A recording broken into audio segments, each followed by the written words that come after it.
আপনার কাছে সবাইকে যেতে হবে এবং ফিরে আসার আর কোনো সুযোগ থাকবে না। অতএব আমরা কয়েকটা প্রস্তুতি নিতে পারি, উচিত আমাদের।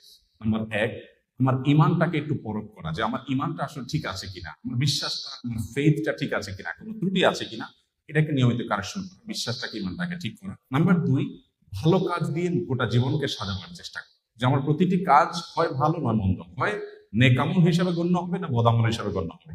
মিজানে পাল্লাতে দুইটা অপশন আছে, থার্ড কোনো অপশন নাই। আমি যেটাই করি না কেন আমার প্রতিটি মুহূর্ত হয় আমার ভালো কাজে গণ্য হবে, না মন্দ কাজে গণ্য হবে।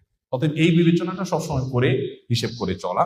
নাম্বার 3, সবসময় তওবা করতে থাকা। আমরা মানুষ, ভুল হতেই পারে, অতএব প্রতিনিয়ত তওবা করে করে কারেকশন করে নতুন করে পথ চলা শুরু করা। নাম্বার 4, মৃত্যুর স্মরণটা বেশি বেশি করে করা। যত বেশি মৃত্যুর স্মরণ, মৃত্যু নিয়ে ভাবতে পারবো, বিশেষ করে কবরস্থানে যাওয়া।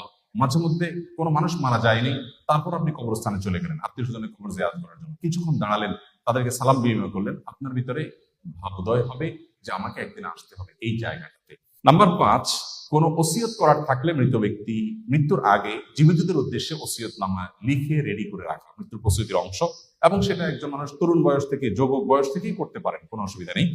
এবং নাম্বার 6, আল্লাহর কাছে ইমানের উপরে অটল থাকার জন্য দোয়া করতে থাকা। নাম্বার 7, 3টা কাজ বেশি বেশি করা।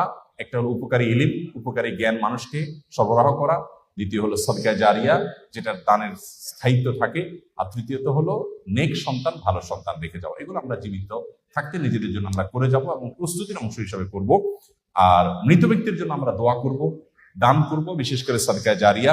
হজ আমরা করতে পারি, রোজা রাখতে পারি, সিয়াম পালন করতে পারি এবং কোরবানি করতে পারি। আল্লাহ তাআলা আমাদের সবাইকে আমাদের জীবদ্দশায় আখিরাতের প্রস্তুতি গ্রহণ করে দুনিয়া থেকে যাবো।